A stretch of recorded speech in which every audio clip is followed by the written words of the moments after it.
안녕하세요. 하루 필수 말씀 충전 하필 큐티 주종환입니다. 오늘 함께 나눌 하나님 말씀은 스가랴 8장 1절에서 13절까지 말씀입니다. 만군의 여호와의 말씀이 임하여 이르시되 만군의 여호와가 이같이 말하노라. 내가 시온을 위하여 크게 질투하며 그를 위하여 크게 분노함으로 질투하노라.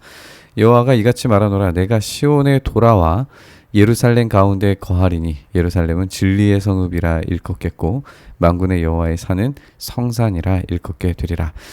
이제 하나님께서 다시 돌아오실 겁니다. 이게 이제 핵심이겠죠.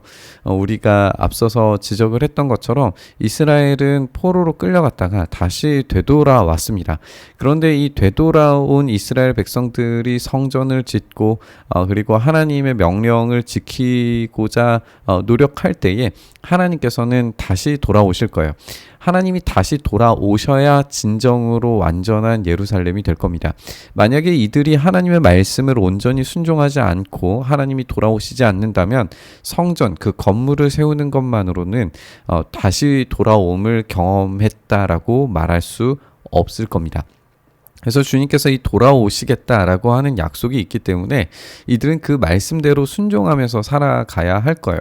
근데 이 일을 결국에는 하나님께서 하시는 건데 이 하나님께서 질투하시면서 크게 분노함으로 질투하시며 일하시겠다 말씀하고 계세요.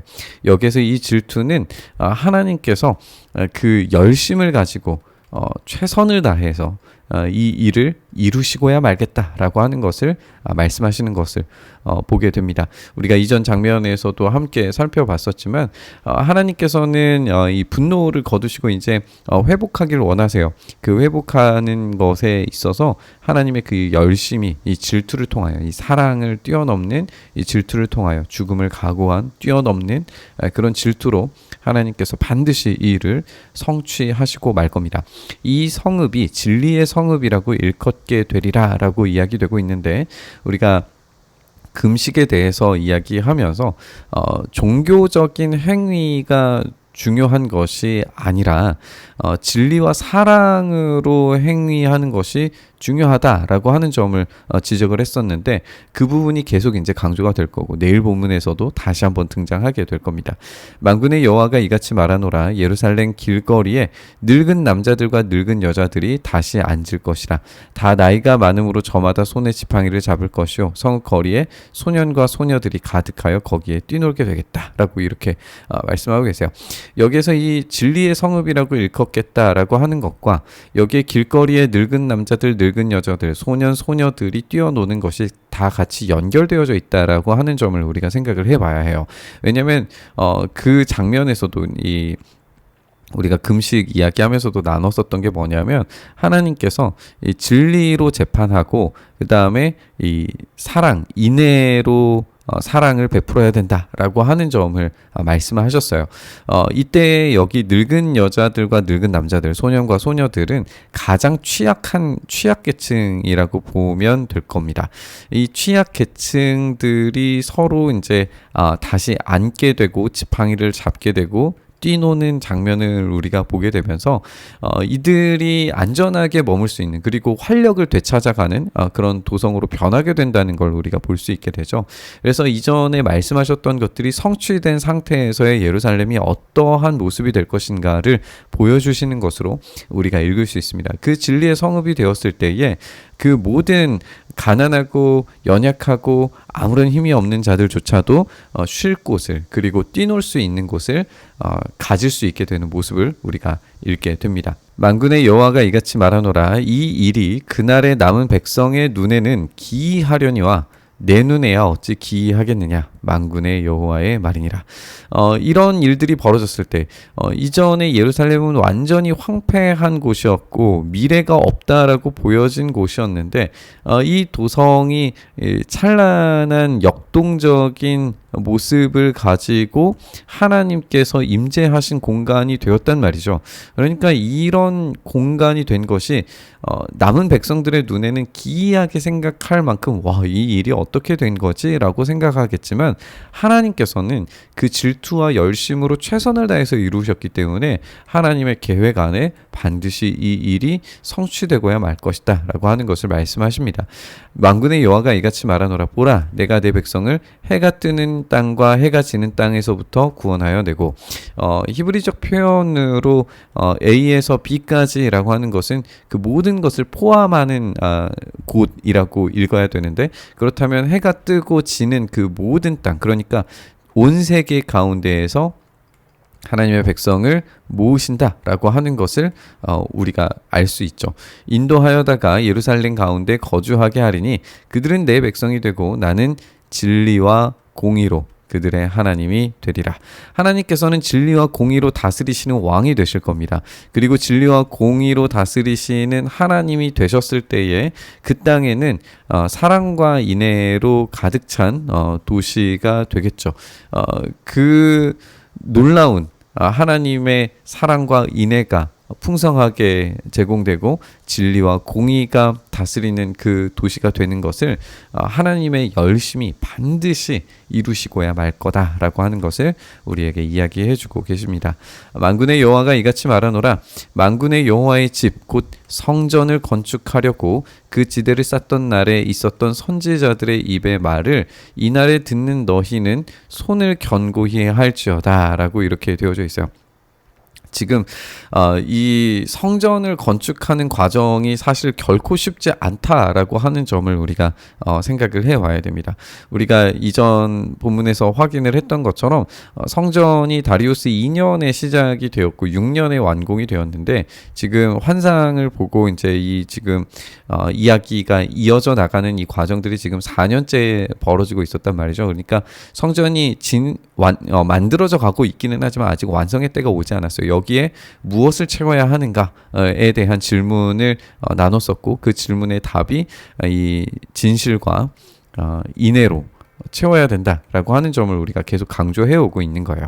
근데 이 성전을 짓는 것이 이 진실과 인애로만 되는 것이 아니라 사실 굉장한 어려움과 핍박과 괴로움들을 뚫고 만들어 가야 하는 과정들이 있었어요. 그래서 하나님께서는 이 선지자들을 통하여서 성전을 지어야 된다라고 하는 것이 계속 강조되었고, 그때 들었던 그래서 이 일을 시작한 이들이 손을 견고히 해서 이 일을 반드시 이루어야 한다라고 격려하시는 모습을 우리가 보게 돼요. 그리고 어떠한 어려움이 있느냐? 이날 전에는 사람도 싹쓸 얻지 못하였고 짐승도 싹쓸 받지 못하였으며 사람이 원수로 말미암아 평안히 출입하지 못하였으니 내가 모든 사람을 풀어 서로 치게 하였느니라, 이렇게 되어져 있어요. 그러니까 실제적인 어려움은 뭐냐면 이 경제적인 어려움을 먼저 이제 들 수 있겠죠. 싹쓸 얻지 못함으로 인하여서 굉장히 경제적인 어려움을 경험하고 있는 상태예요. 그리고 이것뿐만이 아니라 어떤 그 히브리 사람들과 그 적대적인 세력들이 그 지역 주변에 있었기 때문에 이들로 말미암아서 이 내적인 투쟁들도 있었을 것이고 내외적인 어떤 이 갈등 양상들이 굉장히 심각했어요. 이런 것들을 우리가 에스라와 느헤미야를 통해서 확인을 해볼 수 있죠. 또 이제 이것이 성취되어져 가는 과정들 가운데서 의심이 있을 수도 있었겠죠. 이게 과연 우리가 하는 일이 정당한가 옳은가, 하나님께서 지금 함께하고 계시는가, 그렇다면 왜 이렇게 어렵고 왜 이렇게 힘든 일을 우리가 경험하면서까지 이 일을 해야 되는가, 끊임없는 의심들이, 또 두려움들이, 공포감이 있었을 거예요, 이 공동체 안에. 그런데 여기에서 분명하게 말씀하시는 것은 뭐냐면 이것을 하나님께서 하고 계시다는 거예요. 모든 사람을 풀어서 서로 치게 하는 그 주체가 누구시냐면 하나님이 하시는 거예요. 하나님께서 이 모든 것들을 계획하시고 그리고 이루시고 성취하실 겁니다. 그러면 지금 이 문제들은 결국 뒤돌아보면 아무것도 아니라는 것이 증명이 될 거예요. 하나님께서 그 일을 반드시 이루시고 성취하실 겁니다. 이 모든 일의 주관자가 바로 하나님이시다 라고 하는 것을 강조하면서 말씀하고 계시는 거죠. 만군의 여호와의 말씀이니라. 이제는 내가 이 남은 백성을 대하기를 옛날과 같이 아니할 것인즉 곧 평강의 씨앗을 얻을 것이라. 우리가 이 씨앗에 대한 이미지 그리고 이 새싹에 대한 이미지를 우리가 계속 읽어왔는데 하나님께서 이 씨앗, 새싹을 통하여서 하나님의 그 왕 같은 제사장의 역할을 감당하도록 만드실 거다라고 하는 이야기를 계속 읽어왔죠. 여기에서도 이제 이 평강의 씨앗을 얻을 것이다라고 하는 것으로 보아서 이 평강의 씨앗이 이 포도나무가 열매를 맺고 땅에 산물을 내고 하늘은 이슬을 내리고 내가 이 남은 백성으로 이 모든 것을 누리게 하겠다. 한마디로 말해서 이제 모든 경제적인 것들이 다 회복되고 하나님께서 다시 오셔서 이 땅을 다스리실 때에 하나님의 풍요로움이 이 도성 가운데 회복될 것이다 라고 하는 것을 강조하면서 말씀하고 계세요. 그때에 진짜 이 평강이 경험이 되겠죠. 유다 족속아, 이스라엘 족속아, 너희가 이방인 가운데 저주가 되었으나 이제는 내가 너희를 구원하여 너희가 복이 되게 하리니. 이게 사실 이스라엘이 가져야 했던 아주 중요한 소명 중에 하나입니다. 이스라엘은 세계의 복이 되어야 했어요. 이 복이 된다라고 하는 것은 이스라엘을 통하여서 그 하나님의 통치와 다스림을 통해 사람이 하나님의 형상을 가지고 있다는 것.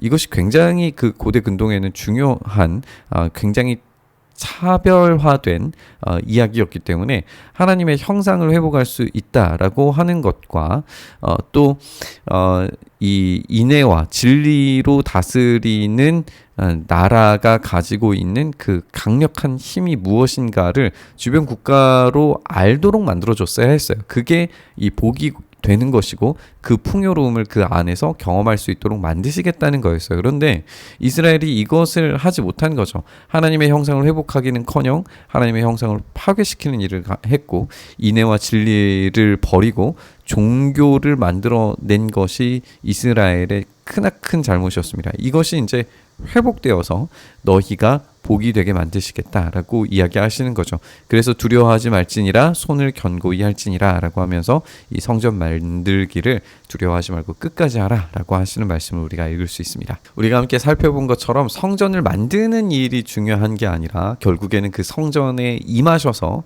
하나님께서 복이 되게 만드시는 그 삶, 그 체계가 이루어지는 것이 훨씬 더 중요하다는 사실을 우리가 생각을 해보게 됩니다. 그 일이 이루어질 때까지 손을 견고히 하라라고 하는 이 말씀을 우리가 좀 묵상해 봤으면 좋겠습니다. 우리의 삶 속에서 하나님의 정의와 공의가 또 사랑과 인애가 충분히 표현되기에 참 어려운 시대, 또 그런 우리의 삶일 수도 있습니다. 하지만 그럼에도 불구하고 우리의 손을 견고하게 해서 주님께서 그렇게 우리의 삶 가운데서 정의와 공의로 사랑과 인애로 일하시기를 간절히 구하면서 우리에게 임하실 하나님을 우리가 기대하며 나아간다면 하나님께서 우리로 하여금 복이 되게 만드실 줄 믿습니다. 우리가 그 하나님의 일하심을 간절히 바라면서 묵상의 자리로 나아가시죠. 주님 그렇게 우리를 다스리시고 통치하셔서 우리가 복이 되게 하시고 하나님의 놀라운 영광 가운데에서 우리의 삶에 하나님의 정의와 공의가 하나님의 사랑과 인애가 표현될 수 있도록 역사하여 주시옵소서. 그 일 행하시기를 간절히 바라고 소망하며 우리 주님 예수님 이름으로 기도드리옵나이다. 아멘.